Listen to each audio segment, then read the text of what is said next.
50,000 shillings and 50 GB at 100,000 shillings, all valid for a month. Dial *175# or use the My Airtel app to buy these and more affordable weekly and monthly data bundles on Airtel, the smartphone network.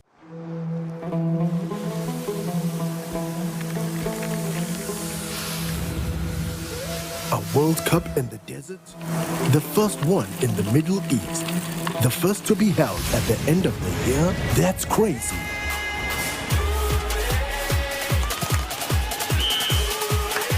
Get ready for spectacular moves. High-flying saves. Unbelievable goals.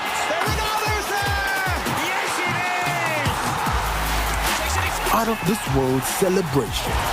Would you believe it? What a moment here! All 64 matches live. That's over 5,000 action-packed minutes of the FIFA 2022 World Cup Qatar. Now that's crazy. Catch all the action only on SuperSport, your world of champions. On Gold TV. Love it. Meet Professor Petero. He knows something every hustler in UG is gonna love. Proceed.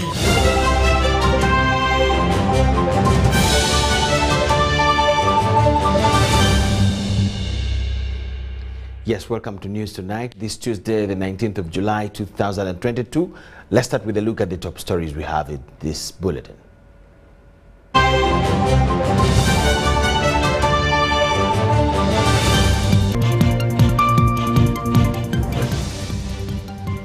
Government dispatches tons of relief food to feed the people in Karamoja. Speaker of Parliament Anita Mong wants Karamoja food distribution process monitored. Parliament condemns increasing acts of violence in higher institutions of learning. While the Uganda Golf Union to host the Kabaka Coronation Birthday Tournament.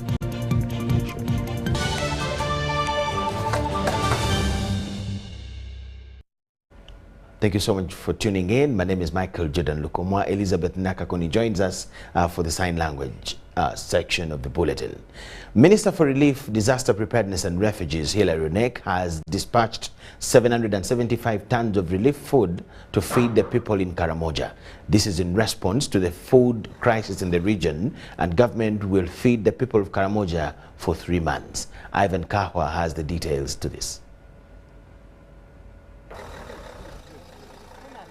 The Office of the Prime Minister has dispatched 552 tons of maize flour and 223 tons of beans and other supplements to the hunger-affected people and malnourished children in Karamoja. We have a special diet for them, which will be served to them at the health centers. We are still in a discussion with the World Food Program, whether we cannot set up a feeding center where those who are really weak, they cannot carry portion beans to their home, they can feed themselves. The American government has donated $21 million, Belgium government $4 million, and Japan $1 million. Government has committed $135 billion to support over 600,000 people in Karamoja with relief food for a period of 3 months. In terms of the willingness of the leadership of Karamoja and the leadership of the nation, there is a willingness. But we must acknowledge there are gaps, financial gaps we have as a country. There are many problems we are solving. So when such a thing happens, it's not time to blame anybody, but it's time to join efforts to take action, to rescue a citizen. Government has developed a disaster management plan where silos will be installed to respond to disasters and as well boost food production in Karamoja. We are also liaising with the security agencies, particularly Army and Police, to guarantee peace to these Karamojong when they're in their gardens. Now these are the vehicles of the disaster management under the Office of the Prime Minister that are going to transport relief food to Karamoja. The Office of the Prime Minister has also been supported by the World Food Program and the Uganda People's Defense Forces. So UPDF is our force that plays a positive role and comes up to the rescue of Ugandans when they face challenges like this. So it is perfectly in order, and it is doing what it is mandated to do by the Constitution. We're very pleased to further support that this is just a small step in a larger response by the government and other agencies. Ministries of Relief, Agriculture and Water officials are to meet to chart way forward and revive the 1969 project of pumping water for irrigation to Karamoja. Pumping water from Lake Bisina. Bisina is one of the small lakes which contribute to Lake Kyoga. There was a project, a design which was made to pump water to the top of Napak Hill, and then from there it would gravitate throughout Karamoja up to Kabong, because that's the highest spot.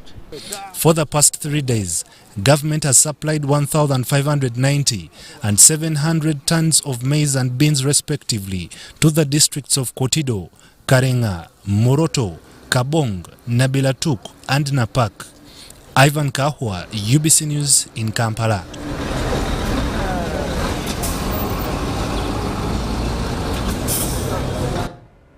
Speaker of Parliament Anita Among has tasked the Presidential Affairs Committee of Parliament and MPs from the Karamoja region to monitor the food distribution process and come up with a report very clear to Parliament. During plenary, the Speaker also urged government to come up with a well-documented short-term, mid-term and long-term plan to manage the food crisis in Karamoja. Several tons of food were last week dispatched to the starving communities of Karamoja region in response to the call by the area leaders. This was confirmed to the House by the Prime Minister Robina Nabanja, who told the House that over 200 tons of food had been dispatched to the starving communities.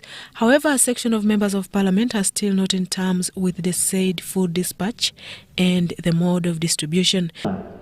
Inform the country how prepared the government is to feed the population, given an obvious across the country crop failure, given the long droughts.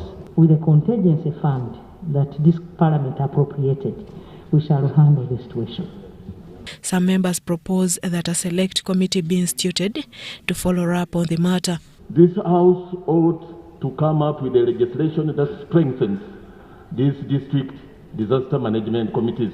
The suggestion is that if you can, institute a select committee that can go on the ground and bring for us the reality. Because we are talking about the number of people who have now been buried. Speaker of Parliament Anita Among during today's plenary sitting directed the Presidential Affairs Committee of Parliament and leaders of Karamoja to go and follow up on the food distribution and give a comprehensive account to Parliament in a fortnight. Let's go and watch and see food being distributed. We cannot just sit in this house when people are dying down there. Let the people go and see that the food reaches to the rightful people. Speaker Anita also demanded that government presents an updated, attainable strategy on the short-term, middle-term and long-term management of the hunger crisis in Karamoja and other affected areas. State Minister for Karamoja Affairs Agnes Nandutu told the House that over 50 tractors are yet to be given to the Karamoja communities as one of the long-term strategies in addition to food distribution. It is already going to provide for us tractors, about 50 tractors, to go and embark on food production in the region, such that we do not depend on relief all the time. Because we have a coordinated approach towards solving a problem in the Karamoja region, and not only Karamoja, in the whole country. The chief opposition whip, John Baptist Nambeshe, told the House that the hunger situation in Karamoja has also exacerbated acts of sexual harassment, slavery, and some acts of child abuse. And by the way, you see children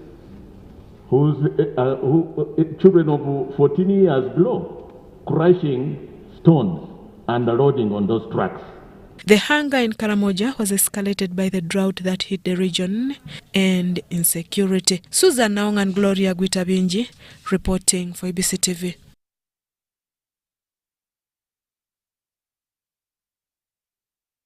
The Democratic Party wants President Museveni to subsidize the petroleum sector for purposes of bringing down the ever-escalating prices. This was during their weekly media engagement at the party headquarters in Kampala. Leadership says the escalating fuel and commodity prices and the recent city murders are some of the priority concerns which should be addressed by President Museveni during his nation address tomorrow. During the party's weekly media engagement at the party headquarters in Kampala, the party president's media secretary Fred Mwesigwa said Uganda needs to emulate Kenya, which injected over 16 billion Kenyan shillings to subsidize the fuel sector. Let them reduce taxes on fuel and then reduce the price of fuel. 200 shillings will change everything in Uganda. Just 200, reduce your 200 so that they can get 1,200. Mwesigwa further requested the president to clarify on the controversy surrounding whether Uganda has reached a middle-income status country. But you find in some areas when people are sitting on a brick to study, even if the floor is not cemented, and you think that Uganda is in a first-class country with this rampant poverty and the embezzlement of government funds and the insecurity, Uganda shall take a long time to bring that middle class. He further revealed that the party will take legal action against Otukela D. Silva Lady and Okero for allegedly ordering the uprooting of rice field in a wetland. He further requested the president to address recent murders of a city councillor James Kakoza and Uganda Christian University student murdered at Makerere. Edward Colin Juko in Kampala.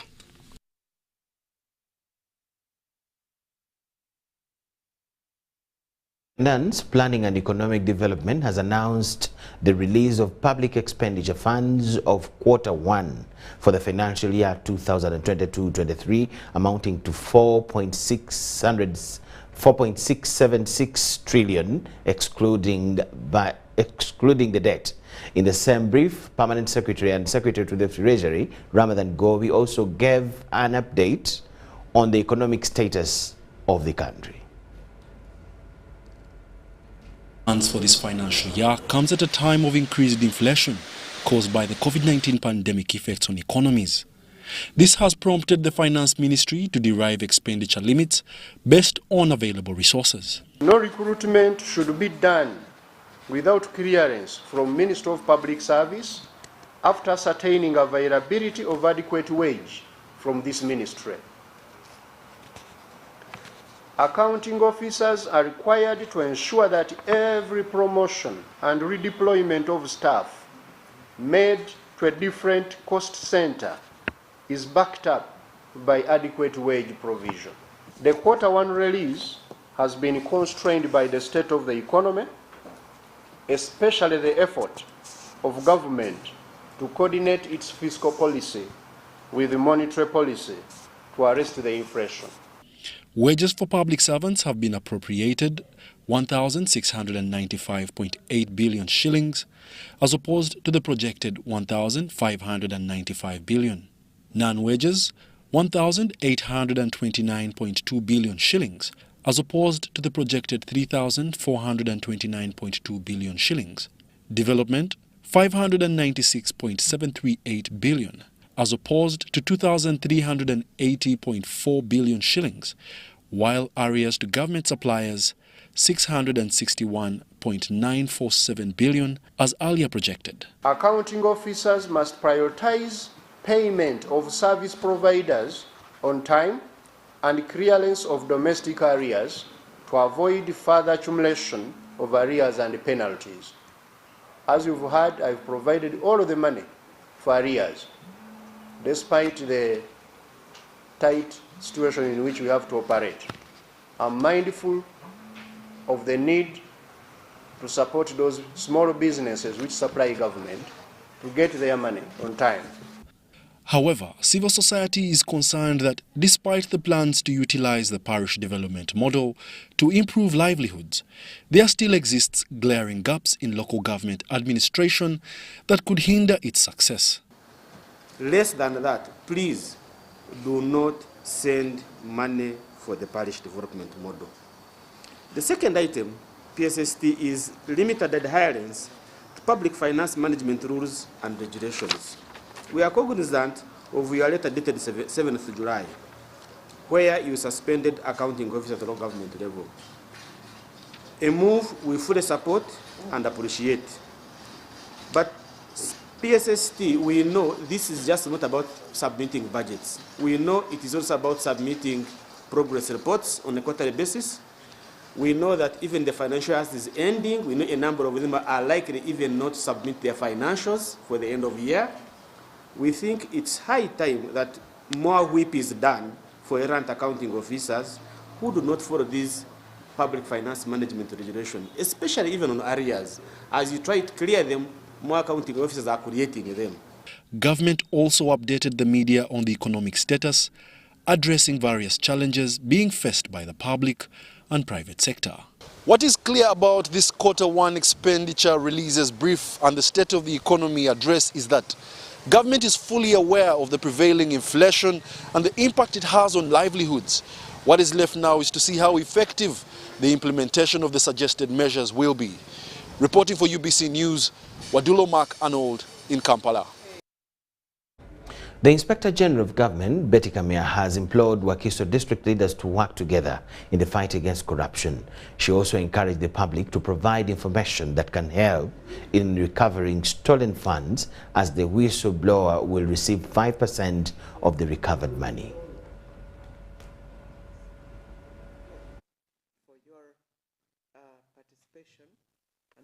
The Inspector General of Government, Betty Olive Kamea, has encouraged Wakiso district leaders to cooperate in addressing corruption in the district. She also emphasizes the need to mobilize the population to provide information that enables the inspectorate in recovering public funds. Information on all the development in Wakiso, who is building what, and they have building plans, and how did they get the land, and how did they work. If they are public officers, we are not witch hunting anybody. We are trying to save this country, ladies and gentlemen, from what can happen if we don't all get together and fight this, Patricia called it what? COVID-19 corruption, in the face of, which is going to choke us all. We are working with the local governments, all of local governments. We are working with Kampala Capital City Authority. They have given us information. URA have given us information. Financial Intelligence Authority have given us information. We can get to banks. We know people who take money outside. We are members of it. The district leaders highlighted some of the challenges they face in their line of duty, requesting the IGG to address these issues. Monitoring and tackling on corruption in a certain district, even if it is not Wakiso, that RDC, they just give you days, you start counting your days. That who are you? Are you the first RDC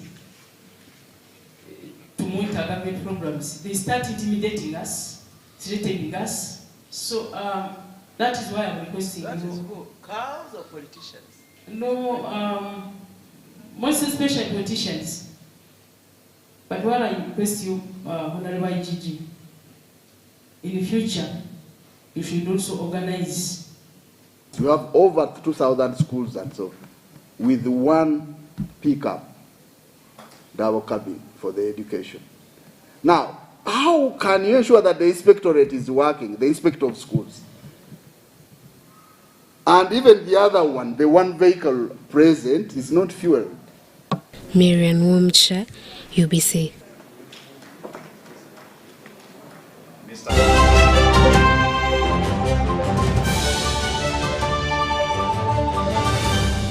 Today in history. On this day in history, Uganda held the 15th ordinary session of the African Union Summit. Maternal, infant, child health and development in Africa was the theme of this summit that was held at Munyonyo. The country last hosted the summit, then the Organization of African Unity in 1975. Sasulira akasimu k'ekirooto kyo mpola mpola. Funa essimu y'ekirooto kyo leero ng'osasula mpola mpola okutandikira ku nnusu 1400 n'ofuna data ow'obwereere okumala omwaka. Essimu zonna kugirako MB za 5 buli lunaku okumala emyezi 12. Osasulira omwaka gumu. Ziri mu maduuka ga MTN n'aga M-Kopa. MTN, everywhere you go. Princess! Is there a problem? Honey, relax. There'll be no more worries about SMSs, phone calls, data, because Daddy has got an Airtel smart plan. There is even Airtel TV. It means no worries. Enjoy life worry-free with Airtel Smart Plans. Shareable among 5 people. Use every day and pay. Vimba! Ni MTN Kabode Super as you pay mpola for this smartphone. Make calls, update your WhatsApp status, watch YouTube, and Google anything under the sun with 2 GB worth of data every month for 7 months. Simply make a small deposit of 99k and pay the balance mpola. You can pay in daily, weekly, or even monthly installments while you enjoy your new phone. So what are you doing today? Visit any MTN shop near you and get the MTN Kabode Super easy.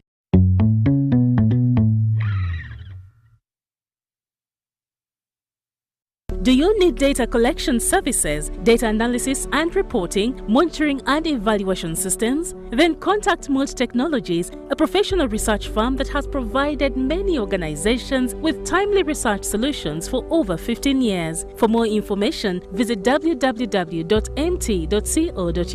or call us on 0704 913 399 or 0782 602.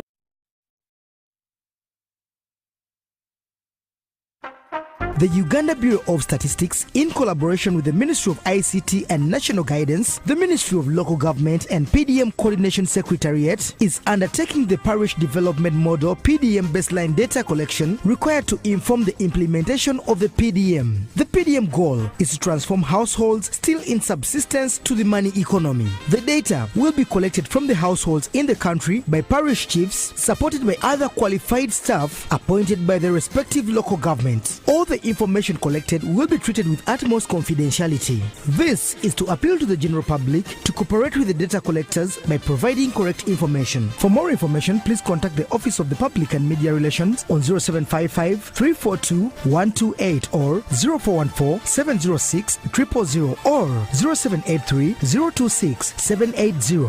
This message is brought to you by Dr. Chris Mukiza, the Executive Director, Uganda Bureau of Statistics.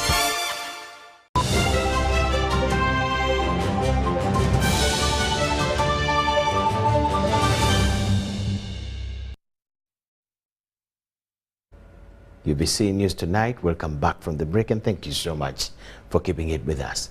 The International Crimes Division Court has declined to grant an application filed by prosecution for want of time to disclose evidence to defense in the murder and attempted murder case against legislators Mohammed Segirinya and Alan Sewanyana.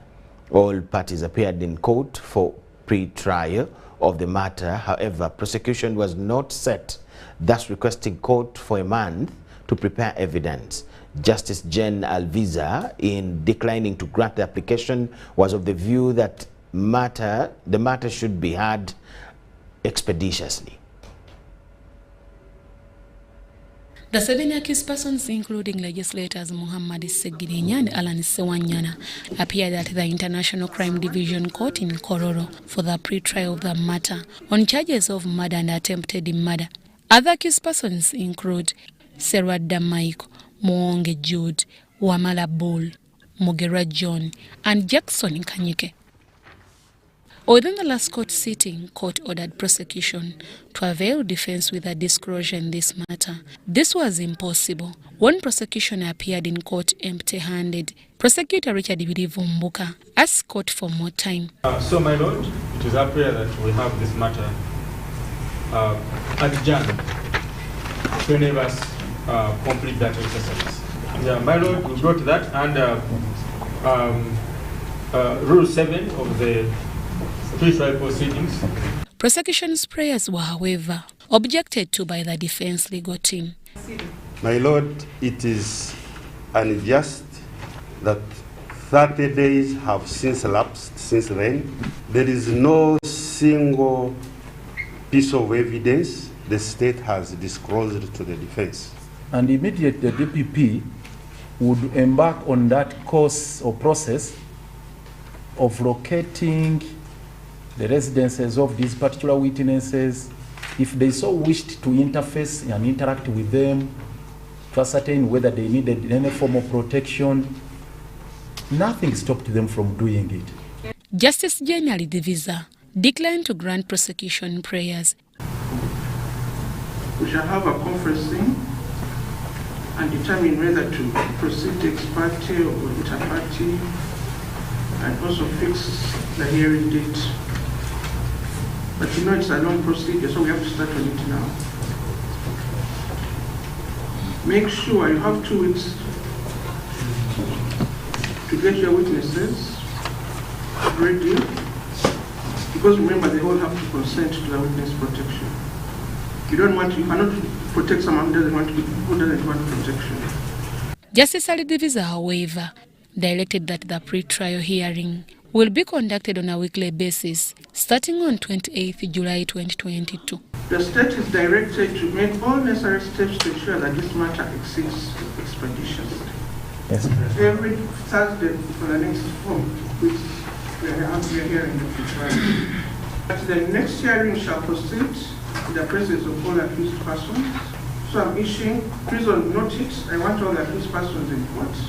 Counsel for the accused after court talked to the media. We are really concerned that up to this particular moment, the state has not disclosed there's any scintilla of evidence to be relied upon. And they are still playing hide and seek. They are playing those market tricks and games, not releasing the evidence they are going to rely on to prosecute their case. We feel that this is just a tactic to just keep the accused persons under incarceration than actually ensuring that we have a speedy and fair trial. Apart from the 5 accused persons, legislators Muhammad Segirinya and Alan Sewanyana appeared in court via video conferencing. Deborah Namamonde, Susan Nabugudde, UBC News.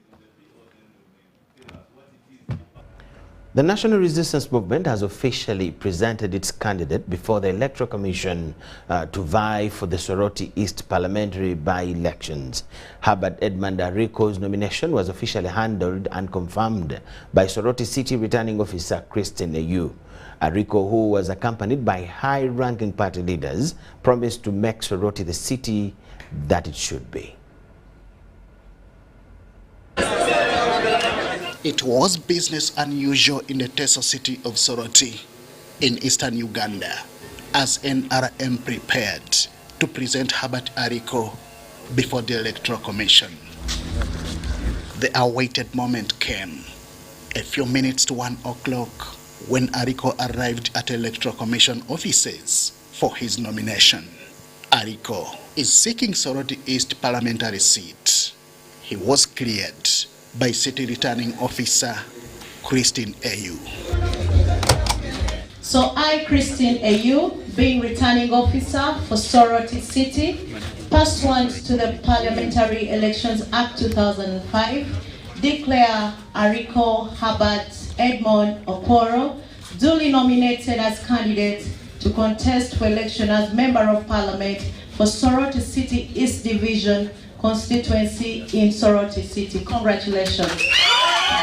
Upon successful nomination, Ariko was mesmerized, promising to right all wrongs in Soroti City. I must champion government programs to ensure that the physical plan of Soroti City is not only developed and approved, but actually implemented. His fellow party members promised victory for the NRM. The lies of the opposition, we have come to unpack and tackle the truth. Leadership in this mighty city in which we are going to deliver in our own key 4-point ideological stand. Patriotism, Pan-Africanism, social economic transformation and democracy. N'olwekyo abantu b'e Soroti tubasaba balonde omuntu agenda okukola obulungi ne gavumenti eri mu buyinza. Gavumenti eteri mu buyinza egenda kuyamba ki? Ariko would join his procession, paralyzing business in Soroti Central Business District. From transport to business, movement came to a standstill.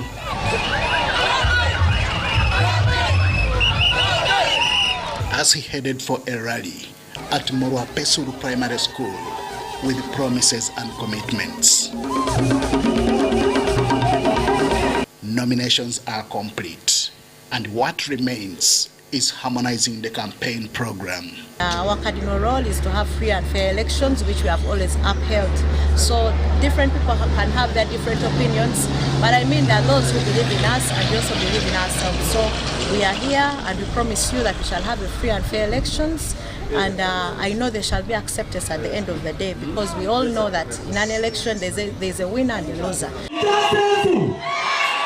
Elections are slated for 28th July 2022. Henry Okrut, UBC.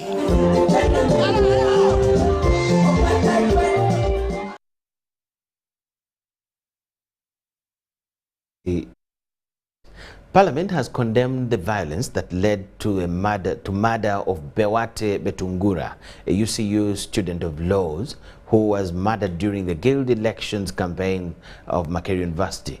The Speaker of Parliament, Anita Among, said that political-related violence in higher institutions of learning should be managed. Last week, a law student of Uganda Christian University, Bewate Betungura, was stabbed to death following a scuffle that erupted during guild elections for Makerere University. Betungura, who had gone to campaign for a colleague, was stabbed during a scuffle that erupted between the two camps of the political factions of FDC and National Unity Platform. I sincerely want to convey my condolences to the bereaved family, to the management of Makerere University and Uganda Christian University. Parliament has condemned the increasing acts of violence in higher institutions of learning, escalated by political disagreements. Speaker Anita Among said the violence was uncalled for. Peace. I request you be the peace agents of this country. We need the peace that we desire.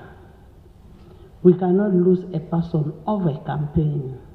The youth representative for Northern Region, Boniface Okot, proposed that the rules governing guild elections proposed by Makerere University be adopted by all institutions of learning. That story is one of the many unacceptable occurrences of students losing their lives, sustaining injuries, and losing their property during activism in the universities. Parliament must also task the relevant ministry to ensure that reforms do not only happen in Makerere University, but in all the institutions that embrace political processes to guarantee the safety of all our students, irrespective. Similarly, MPs on the opposition have asked Parliament to intervene in the delayed detention of Kasanda South MP, Frank Kabuye. Frank Kabuye, who was also arrested last week in connection with the violence, has since remained under police custody and has not been presented to court, nor had any charges preferred against him. This is like the fourth day, the fifth day, when Honorable Kabuye is still at Wandagia Police. Right, Honorable Speaker, the law talks about 48 hours. If they preferred any cases against him, he would have been preferred to courts of law, charged in courts of law. But let's respect the law, have the honorable member produced in court and be charged or not. Of course, as of now, the principle of innocence is still there. Investigations into the murder of Bewate Betungura are still ongoing.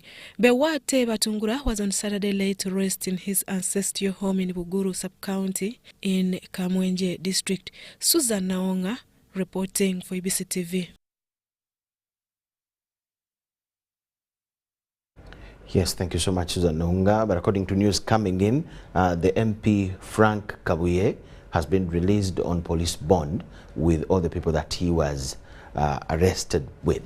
We'll update you in our subsequent bulletins on that matter. Meanwhile, Kampala District NRM leadership has called for calm as security expedites the cause of the brutal murder of Councillor James Kakoza of Karamoja Division. This was at the send-off ceremony of its at his ancestral home in Mpongo Village, Gomba District. The late James Kakoza, an NRM leader, has been laid to rest at his ancestral home in Mpongo Village, Gomba District. The deceased James Kakoza, who has been a councillor for Kawempe Division, Kampala, was brutally murdered by unknown assailants at Centenary Park.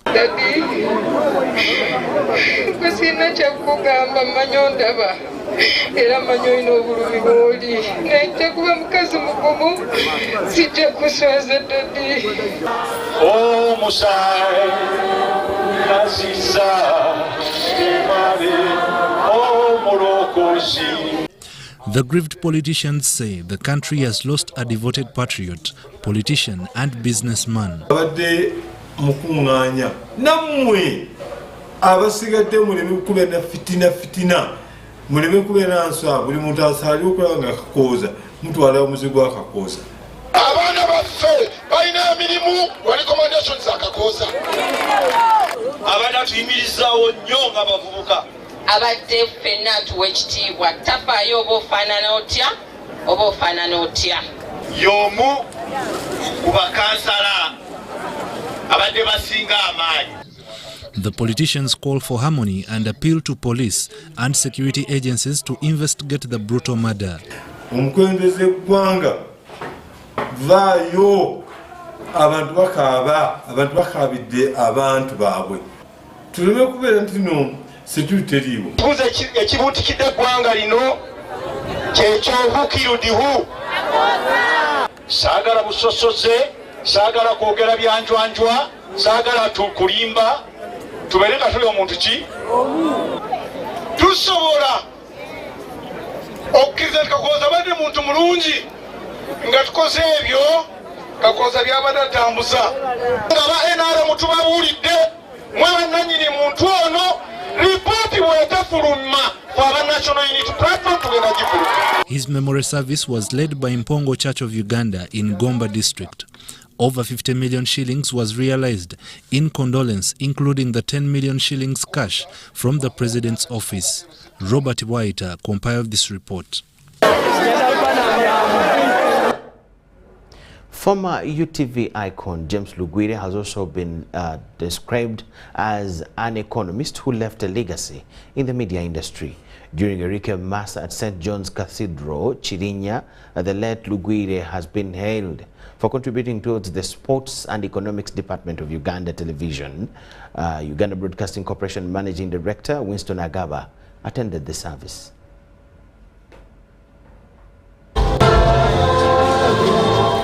It was a moment of praise as former Uganda Television employees bid farewell to their fallen comrade, James Luguida.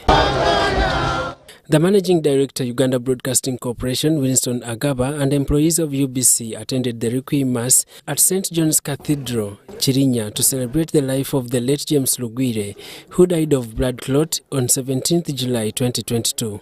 He diligently served the country. He was one of the cardinal people that really grew the reporting of sports as the sports editor at UTV then, as the business desk editor. He was a household name, and those of you who were there in the 80s, you can attest to the fact that he laid the foundation stone of what UBC today is striving to improve. So James, rest in eternal peace. Born on 1st January 1957, the late James Luguida majored in economics and later joined Uganda Television in 1983. Luguida served as producer and presenter of Economic Desk at UTV.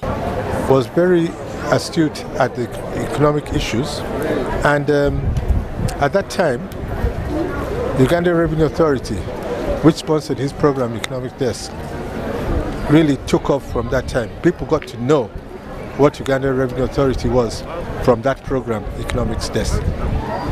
he did the best he could to serve Uganda, and certainly as an economy, he did economics at university, and the country will certainly miss him a great deal. The fallen comrade Luguida also headed the sports department at UTV, a prominent position which correspondingly featured the late James Opoka and the late Andrew Patrick Luandaga. And the late Kakinda Edward. So you can see that is a department or a section of sports in UTV that we have really lost all the members who are there.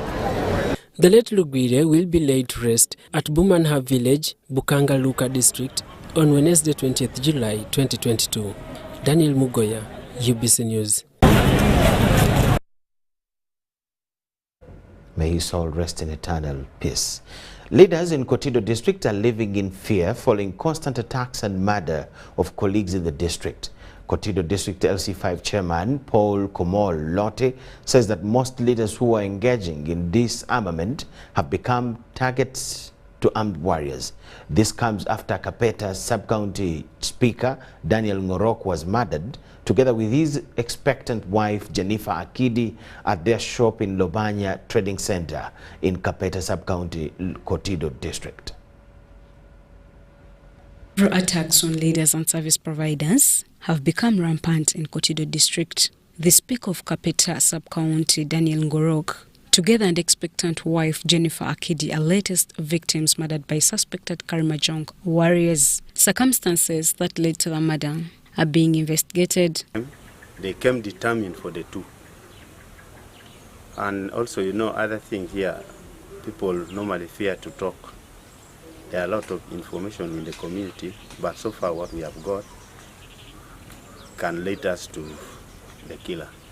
Kotido Resident District Commissioner Ambrose Honoria and Area LC5 Paul Komol Lotte say the community suspected Ngorok to be a collaborator with the Dodoth from Kabong who raided animals in the area. Security meeting in that area, there was already an attack that had been made against them as a family, and they had wanted to kill him.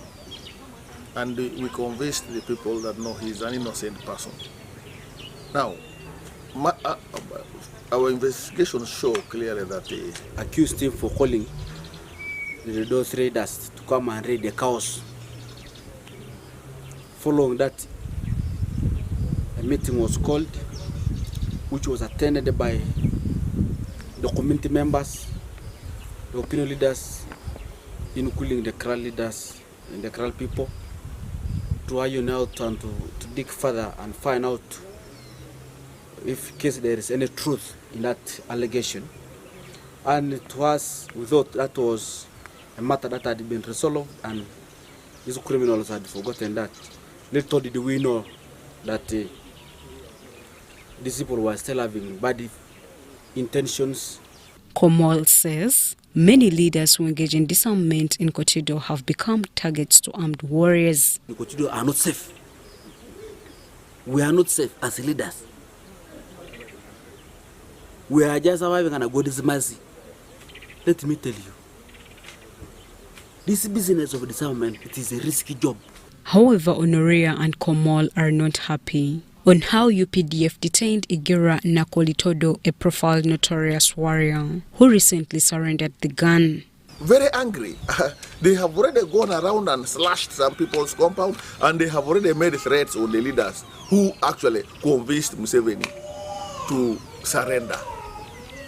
Museveni took us about 6 months of intensive communication with him for him to accept to come out. And we are sure that we will continue to use the same methods, but it can only be possible if Museveni comes back. The army leadership had promised us that immediately Museveni surrenders voluntarily, then Museveni will be released. Of course, to our dismay, we took Museveni to 405 Brigade. Reaching there, they thanked him for coming out. Reaching there, they said Museveni is of of key interest to government. We first want him to do further interrogation. We are taking him to Moroto. And I can tell you that has annoyed the people of the community. Now they are saying it is the work of the LC5, the mayor and other leaders to arrest their own people, to convince people to surrender guns, and then they end up being arrested. And that is posing a big threat. Meanwhile, leaders suggest possible solutions for everlasting peace in the district.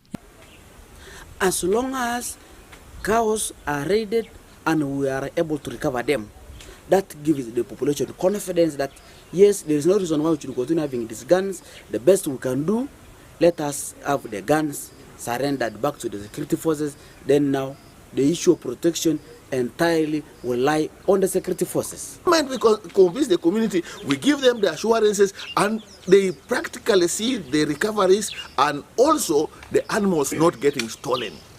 There will be no more insecurity in Karamoja.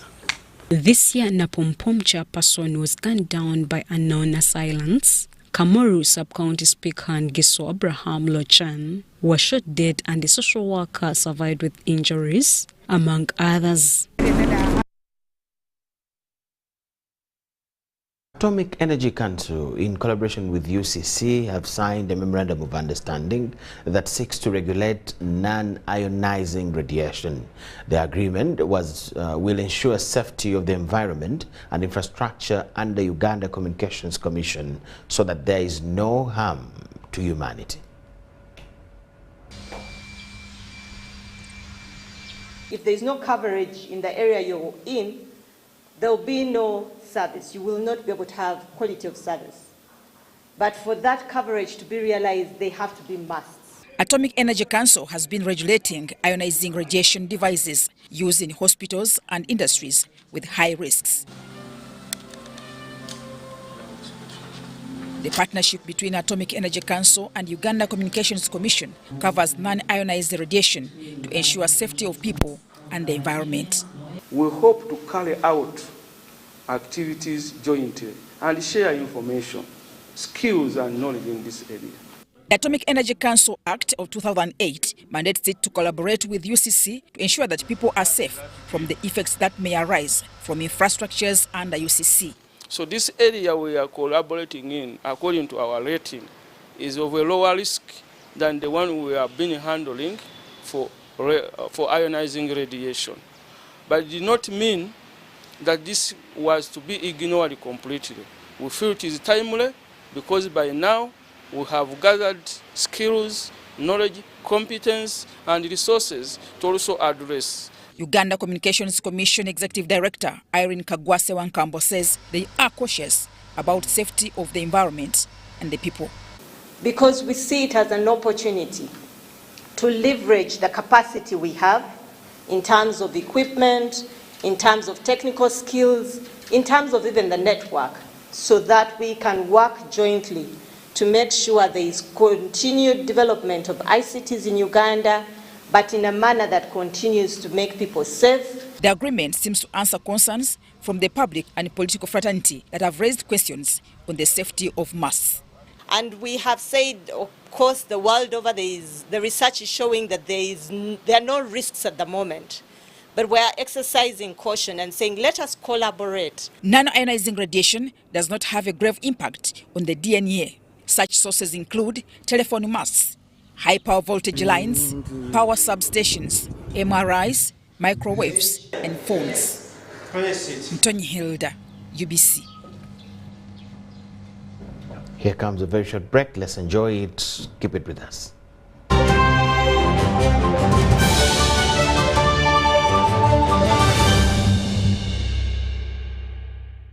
The Oil and Gas Moment, brought to you by Petroleum Authority of Uganda, creating lasting value in Uganda's oil journey. Uganda's oil and gas resources are located within pristine environments. The oil and gas activities are benchmarked on Uganda's updated environment legislation and on the international best practice standards in order to continuously ensure coexistence between the oil activities and Uganda's rich biodiversity. This is being achieved using improved technology to reduce environmental footprint, mapping of sensitive ecological features for avoidance, improving standards of waste management and development and implementation of tools for environment management. These include the Bulletin Environment Monitoring Plan, Strategic Environmental Assessment, various environmental sensitivity atlases, and the National Oil Spill Contingency Plan, among others. For more information, visit www.pau.go.ug. Petroleum Authority of Uganda, creating lasting value in Uganda's oil journey. At Timex Nutrition Center, we advise you on the right foods to eat, exercise profile to adopt, and lifestyle strategies which are compatible to your blood group and genotype. This empowers your body to prevent and treat many diseases like diabetes, blood pressure, arthritis, ulcers, obesity, and many others. For more information, find us at our head office in Kampala on Nassa Road, Conrad Plaza, 2nd floor, or call 0758 819 952 or 0778 288 361. We also have other branches in Bara and Jinja. Are you a player in the tourism sector with a struggling business following the COVID pandemic? UDB, in partnership with European Union, is providing financial assistance to businesses operating in the tourism sector. You can access subsidized loan with grants, loan with a tenor of up to 5 years, free business advisory services, and free environmental impact assessment. Visit www.udbl.co.ug/call for applications to apply. Deadline for submission is 31st October 2022 at 5 p.m. For more information, please call 0414 355 509. Do you need data collection services, data analysis and reporting, monitoring and evaluation systems? Then contact Mold Technologies, a professional research firm that has provided many organizations with timely research solutions for over 15 years. For more information, visit www.mt.co.ug or call us on 0704 913 399 or 0782 602. National Council for Higher Education will hold the 4th Annual Higher Education Conference on the 14th and 15th September 2022. The conference theme is Enhancement of Teaching, Learning and Assessment with Ordeal in Higher Education. The guest of honor will be the First Lady and Minister of Education and Sports, Honorable Janet Kataha Museveni. The conference will be held physically at Hotel Africana for only invited guests and open to online participants via Zoom webinar that will be shared under the events section at www.unche.or.ug.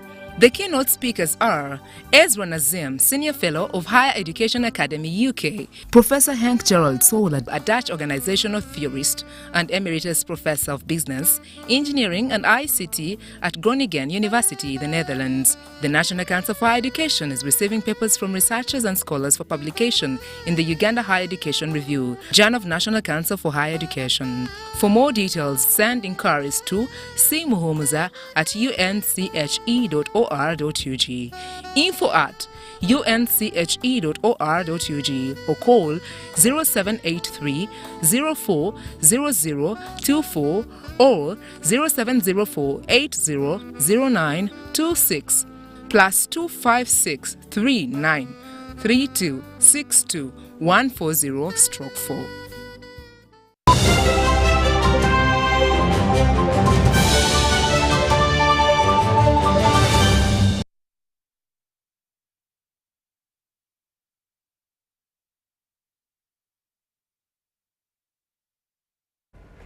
Business news tonight.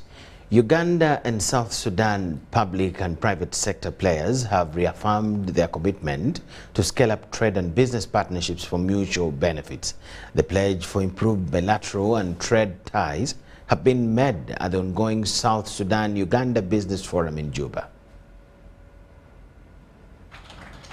Over 200 delegates from Uganda's public and private sector have converged in Juba for the inaugural 3-day South Sudan-Uganda Business Forum. The event seeks to promote Uganda's interests in South Sudan and create a conversation geared at growing the trade and business portfolios between the two countries. We have been facing so many challenges in this country. To promote business in South Sudan, you need certain things to be put in place. When there is no peace in this country, business cannot be run. We have a common border, we have infrastructure that is being developed, and yet the business ties are less than $500 million. We believe that the potential between the two countries can be scaled to $3 billion easily. In the last 8 years, Uganda's exports to South Sudan have grown exponentially at an annualized rate of 46% from an estimated $17 million in 2012 to about $357 million in 2020. The trade and business ties are expected to be strengthened further by the business-to-business as well as the government-to-government meetings at the forum. So this is business-to-business. Uganda, South Sudan. The next meeting that will follow will be state to state, government to government. That is JPC, which will be held very soon.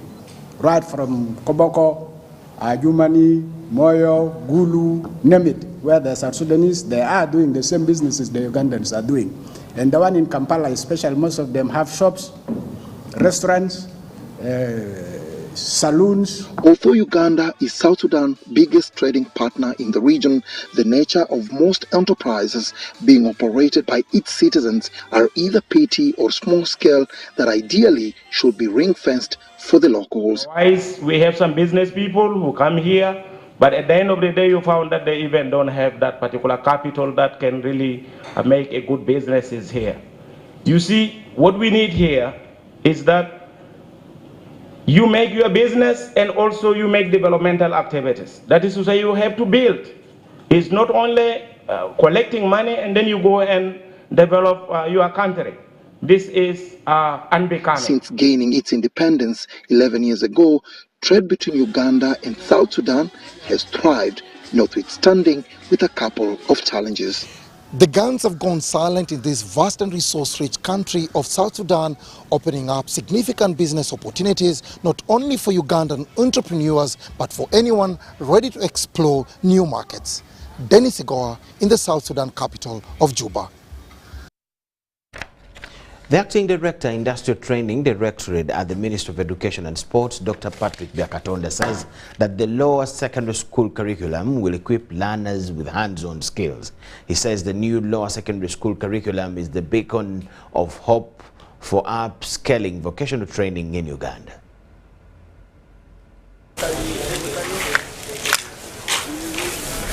The National Curriculum Development Center and the Ministry of Education and Sports rolled out the lower secondary school curriculum in Feb 2020. The curriculum aims at producing graduates that are competitive. Agro Memorial School, Bonamwaya, is one of the schools implementing the curriculum. Learners are subjected to vocational training in agriculture, bakery, physical education, entrepreneurship, among others.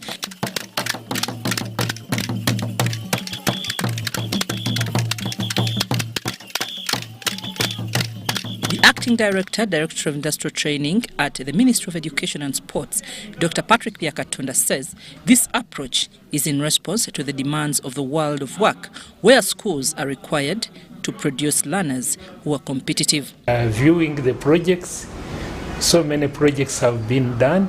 Those projects are supposed to be assessed and certified by Directorate of Industrial Training. So the first assessment is to be done by next year, but so far so good. Byakatonda says skills development is on government agenda, and the Ministry of Education and Sports has set up infrastructures and policies to serve the beneficiaries. Government has invested a lot in this lower secondary curriculum. First of all, in the development, because it was a consultative process and took a long time, then into implementation, into training of teachers, but also providing of materials. The headmistress, Agri Memorial School, Nakagolo Robina, says the lower secondary curriculum is user-friendly and has made the educational sector more practical. You can present your DIT certificate and you're taken as a profession other than being taken as a housekeeper. So it's really good and it adds the value to the learner. I want to thank the students themselves for really showing this zeal. They're very active, they're very involved, they love what they're doing, their attitude has fully changed. Every time you tell them it is DIT time, they all respond as immediate as possible. The students at Agri Memorial School showcased their newly acquired skills. They hailed government and school administration for grooming them into being part of the service providers in the country. It is flexible, it is practical. I'm doing a course of computer repairing, whereby I'm getting skills of how can I repair devices that have got problems. I'm Nafka Farida. I'm Ganga Henry.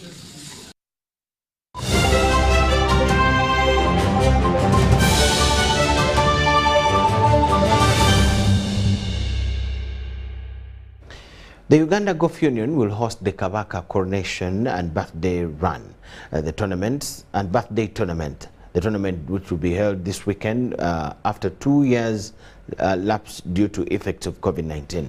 Unlike before, changes have been made with the course accompanied with an increase of participants. Uganda Golf Union has incorporated the Kabaka Coronation Golf Tournament on this year's calendar. Now 5 years running, 200 golfers have confirmed this year's edition due this weekend, focusing on the fight against HIV and AIDS among the girl child. The drive is on the islands of Uganda that have the highest HIV and AIDS infection rate. Yes, what is different this time around is that the team from Buganda Golfers Association has rallied sponsors to support, the contribution that comes from the membership, so that we contribute a little more than what we've been contributing previously towards the cause of the Kabaka to support his initiative of fighting HIV/AIDS. The course is in immaculate condition, and for those that will have an opportunity to play on Saturday, they're going to have an enjoyable round, and I'm sure that there will be no excuse for people not to win. Golfers will be divided into groups under the Stableford full handicap mode of play.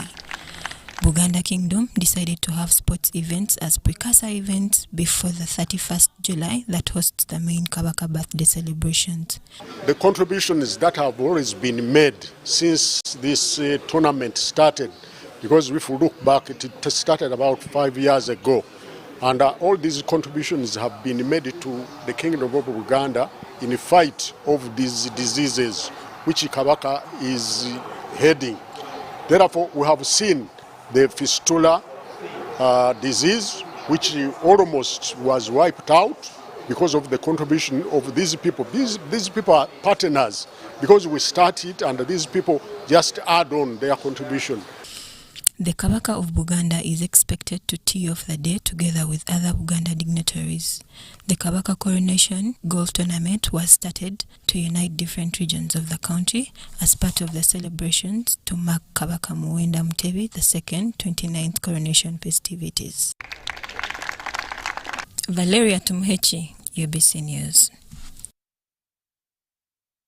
And that's where we come to the end of all we had for you at this particular time. We'll get back with a big arrangement at 10 p.m. It's UBC News Tonight. My name is Michael Jordan Lukomwa with Elizabeth Nakakon and the whole team. We wish you the best of the evening. Let's catch you then. Bye-bye.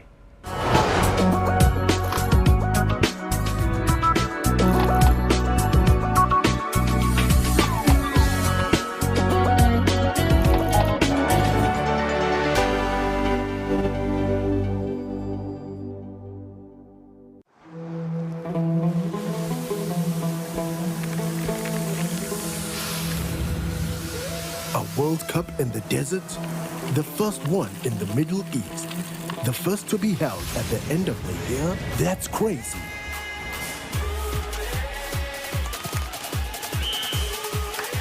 Get ready for spectacular moves, high-flying saves, unbelievable goals.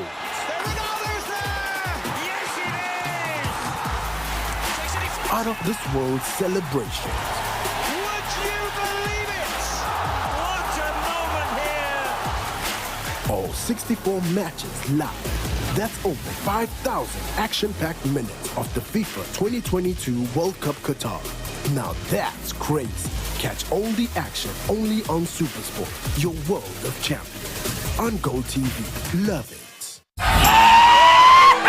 Fun is our flavor. When we're together, the vibe is pretty alright. Our taste is fruity awesome. We are Uganda's #1 fruity refreshment. Enjoy Mirinda Fruity, Uganda's #1 fruity refreshment.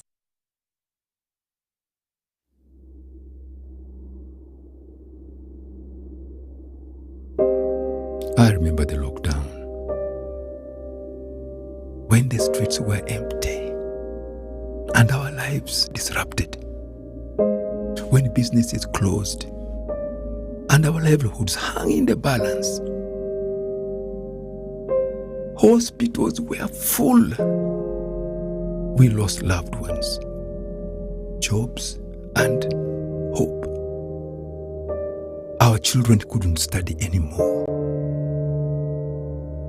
We cannot let this happen again. We should not go back. Get fully vaccinated against COVID-19 and join the millions of Ugandans who are already vaccinated.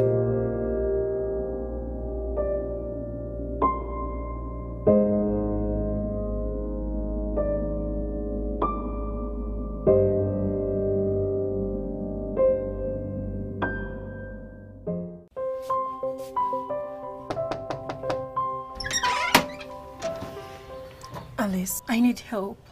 My child is not well, the father is not around. I've tried everything but failed. Rose, what's happened with the poor boy? Let me take a look at him. But someone told me I can take him to the village. There is some man that can heal him with Wait, Rose. This child is malnourished. What are you feeding him? He eats what we eat at home. Posho and beans or tomatoes. Rose, children above 6 months are kept on a balanced diet, and mothers are encouraged to continue breastfeeding until 2 years and more. So what should I do? I don't want to lose my child. Take the child to the health center now. You will learn about how to take care of your child and the foods to feed him. Children after 6 months should be introduced to a balanced diet of proteins, carbohydrates, vitamins, and minerals. These foods provide with them energy, a strong immune system for protection against diseases and growth. Visit hospital now or call toll-free 0800 100 066 for advice. This message is brought to you by the Ministry of Health.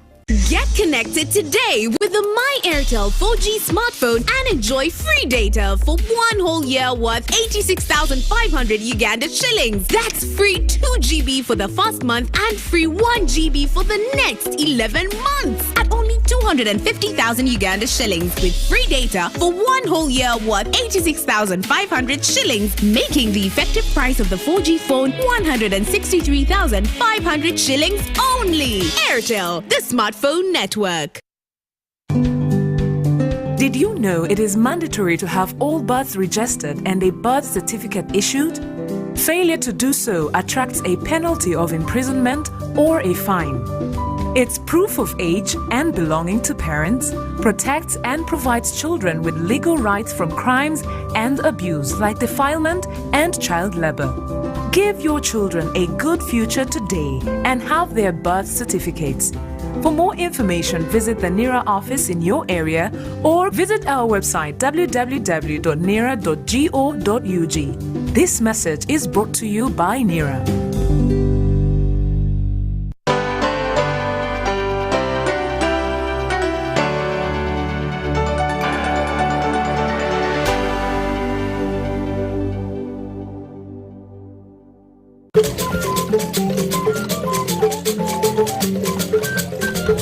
If you get your money, The first thing is to have a financial plan. So she was in a miserable state. What we contributed to her things were coming up. This is where my journey started, from this building, and I was paying a rent of about 15,000. And basically why I came into this, looking at my capital and what that capital could serve. Nasoka nemba street kid mchuga mbarara nimara myezi mwenda ndika Sacco ati nyina picha abiri mutano klasi yange nakeka 10 ubwo mutikati bwengendo gutunga bagumpamo emitwalo 12 oba 15. A rich man can have money but he doesn't know how to use it, and a poor man has a little but he knows to use it because he has got this knowledge.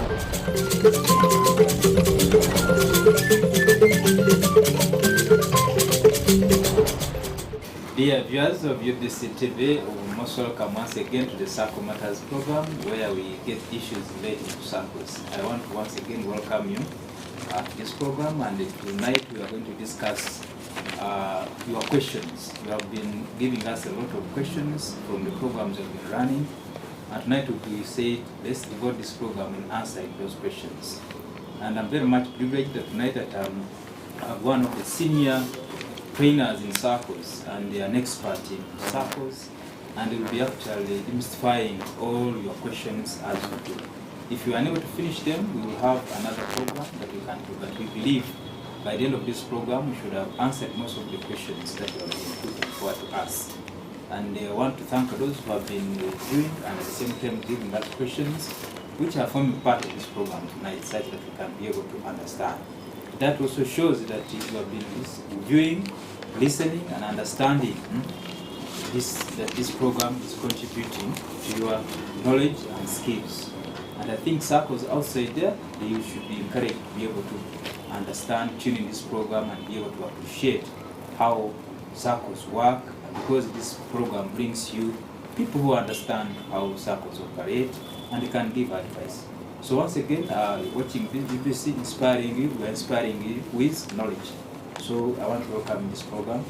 And before that, let me introduce to you Mr. Aloysius Kagugube, one of the senior trainers who is going to be answering our questions tonight. Thank you. This is Kagugube Aloysius. Dear listeners and viewers for this program, first of all, I would like to thank you very much for attending to the program and responding by answering questions. That means by asking questions, that means you are listening attentively and you are following the program. The program is very, very, very important for Sacco development and general development of our livelihood. So thank you very much. Most of the questions, I think they came across the Uganda, most regions. And I'm not going to go one by one, but I want to give a general picture of the questions from where they are coming. Most of the questions are rotating around steps in forming a Sacco. Others are rotating around steps in registering a Sacco. Others are rotating around how we as individuals, how do we join and get and ensure that we can benefit from the Sacco, or maybe buy borders who buy items. Others are rotating around there. Other questions are also asking if we're a literate person, and a literate man or woman, can he also use the Sacco to that extent? So others are looking at the difference between shares and then savings. Others are looking at how does the Sacco operate, the operations of the Sacco, how does it operate. So we are also going to look at them. How does, after I formed it, how does the Sacco operate? What are the organs of the Sacco, the structures? And indeed they are reflecting what we have been telling you, what we have been teaching you to that extent. So once again, I want to welcome Mr. Kagugube. I want to go with the first question. The first question came from somebody called Cherop Emmanuel. I think he is a student at MOOCs. And it was about what are the steps of forming a Sacco? Yeah, thank you very much for that question. Before we go to how the first Sacco is formed, I think we should go back again and revise what a Sacco is. We say the Sacco is a financial cooperative. It is a financial cooperative, one of the cooperatives, but for it deals with financial services. Mainly, the core business is savings and credit. So it is an organization which is a cooperative dealing in financial services, particularly savings and credit. Now, when we go to its formation, we would say a Sacco is formed from an idea. So there are 3 people to come up with an idea of forming a Sacco or forming an organization with a name, with an objective. Then after getting the idea is developed. So it is spread among within around.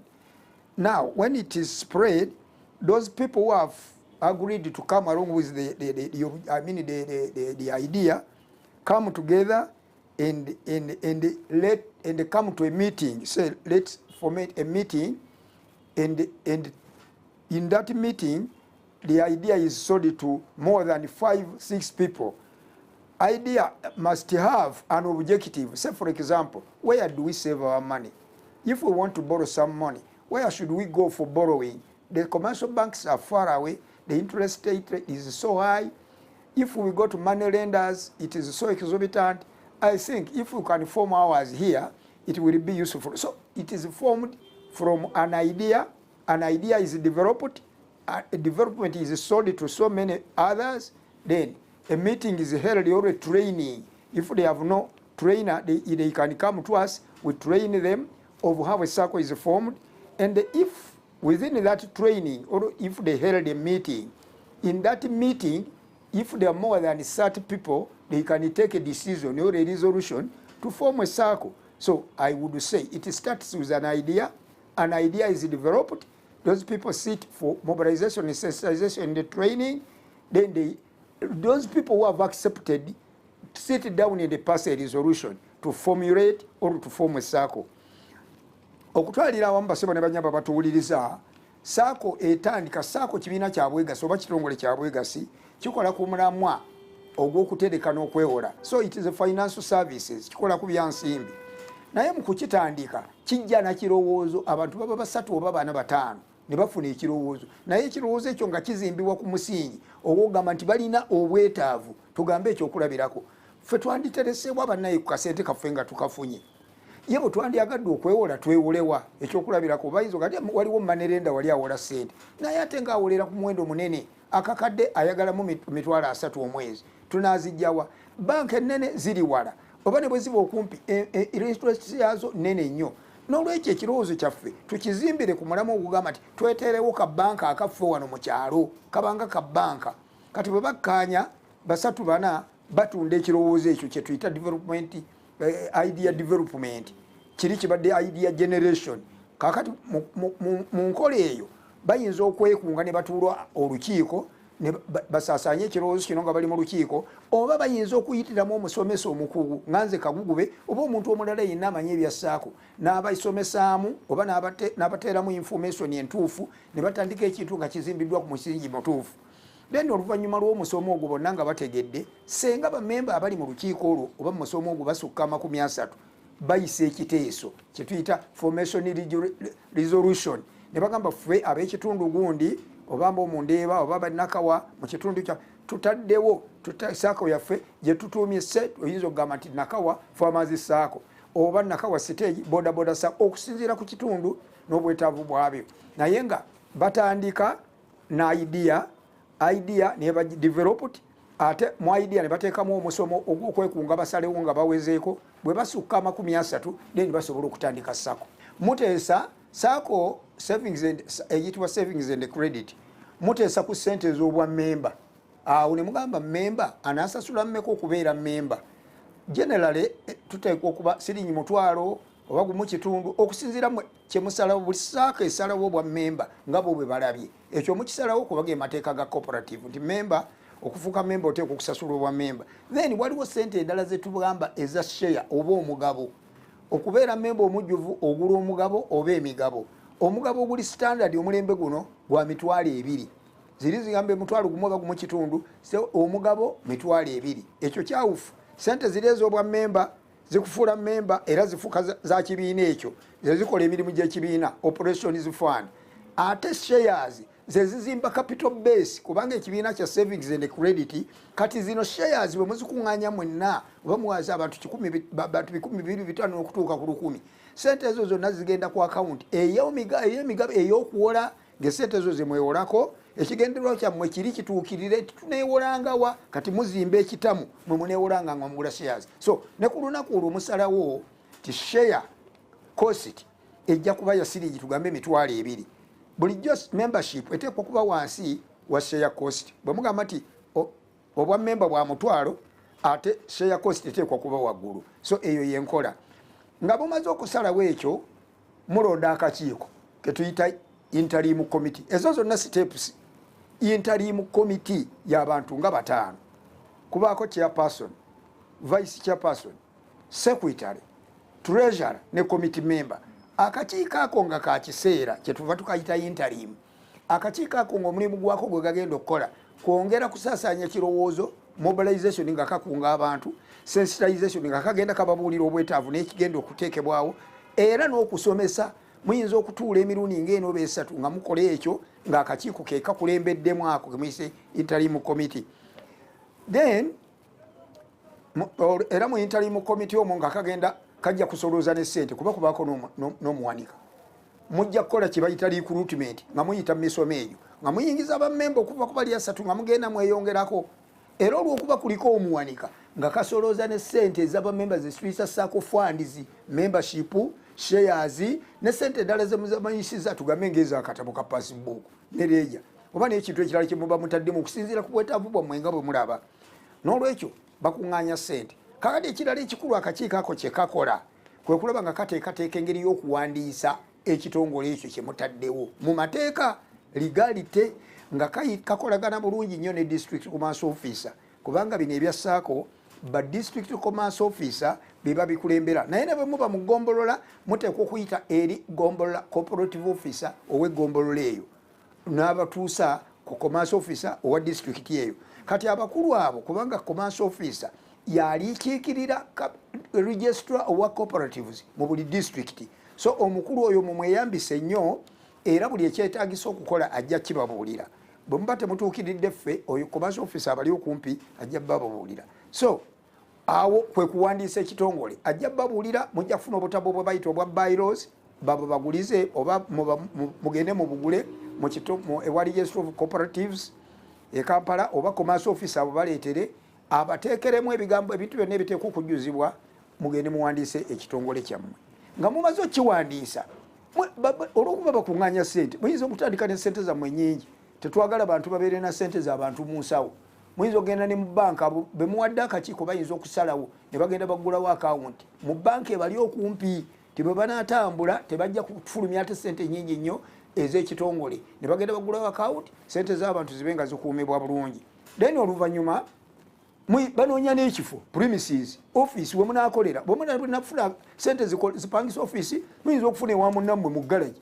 Abantu abamu batandika bintu bino nga batandikidde mu muti oba ewa munnaabwe mu maka. Then oluvannyuma mwenna ne mumanye tukuŋŋaanira wano oba office yaffe entongole bwe tukolera ebintu bino eri mu kifo kino. Then oluvannyuma bano bajja kuyita olukiiko nga bayisa emyezi ng'ebiri oba 3 bayite olukiiko olwa bonna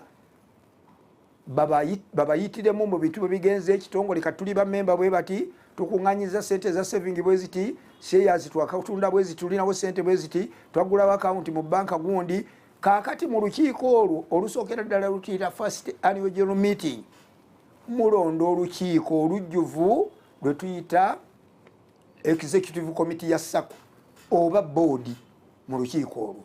Muyinza n'okulonda n'olukiiko olulala lwe tuyita supervisory committee olw'abantu 3. Ebyo byonna nabiyitamu dda kati mbadde mpita mu mitendera Sacco gyeyitamu okutondebwawo.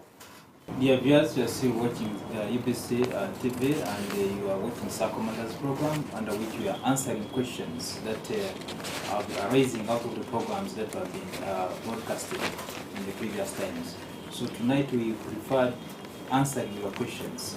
When you look at that scroll, there's a number of WhatsApp number that scrolls for you to want to participate in this program. Even on YouTube, you can go there, you'll be able to see us and get this information. So we are very much privileged to answering these questions, and we want you to appreciate this very fast. Before we go to another question, I just want us to take a short break. Then we come back, we are going now to look at another question, which is relating as registering the Sacco itself. But before we even move there, I want him to, first of all, he explains what has been explained in Uganda, to change it in English, and such that those English viewers can also be able to appreciate. Then two, to be able to tell us the three things relating to membership, share at that point in time, because if I've paid membership, and is that enough? Have I paid the share? Is that enough? You try to hint on them. Yes. And what next do I have to move from that level before we go to a real registration exercise? Maybe you do that before we go to the break. Thank you for attending to this program. In Uganda, I was trying to answer a question of how a Sacco, or steps for forming a Sacco. I started with the explanation of the meaning of the word Sacco, Savings and Credit Cooperative, and I said a Sacco is one of the cooperatives dealing in financial services. It provides financial services, training, and giving essential knowledge to members so that they can develop properly. Now, when a Sacco is starting, it starts with an idea. Any business starts with an idea. So we call it ideal generation. When an idea is developed, say from 2 to 3 people or 5, then this idea is sold out to a number of several people or a number of people. When it is absorbed from those people, now the next step is mobilization. That is what we call idea development. Mobilization, sensitization, and the training within that locality for those people who have who have absorbed the idea. Now, within that period, when they are mobilized, when people are mobilized more than 1 or 10, 5 or 30, then they get a training. If they have an essential trainer like Kagugu or any other people who are famous with Sacco knowledge, then they get the basics of formation right away. And within that meeting, if the number is more than 30, because the Sacco is formed from 30 plus, if the number is 30, those who have agreed to become members, then they can pass a resolution of forming the Sacco within that locality. And they get the name of the Sacco according to the locality and according to what they do. For example, you can say Nakawa Stage Border Sacco, or Chitemu Development Farmers Sacco, according to what the locality and what the people do within that locality. Within that Sacco, within that meeting, still after deciding to form a Sacco, they have passed a resolution. In a Sacco development, anybody to become a member must pay what we call membership fees. So this that meeting also they decide what will be the amount of membership. Membership fees varies from Sacco to Sacco, so it depends. Standard rate is 10,000, 15,000 plus. Then within that meeting, they decide on the share cost, shares, migabo, share cost. Membership is after membership, then they decide on what will be the share cost. These shares is the money which make up the share capital, which builds up the amount of money which is given out for credit, for loans. So after deciding, the standard rate today is 20,000. But if it is above, no problem. It depends upon the decision. Still, in that meeting, they elect what we call an interim committee of 5 people: chairman or chairperson, vice chairperson, secretary, treasurer, and 1 committee member. So that interim committee is a committee to handle the issues of formation, registration within a period, say 2 to 3 months. The duties of this committee, assignment for this committee, is to more sell the idea, mobilize, sensitization, and the training for those people to absorb the idea properly. Then the Sacco can start on a good footing. mobilization, sensitization, and training. Another assignment for this committee is recruitment. For those people who formed at the formation meeting, they go on adding more people, more members, and they collect also membership fees, all funds, Sacco funds, membership fees, share cost, savings, and other monies as they might have decided. Still, the committee takes on the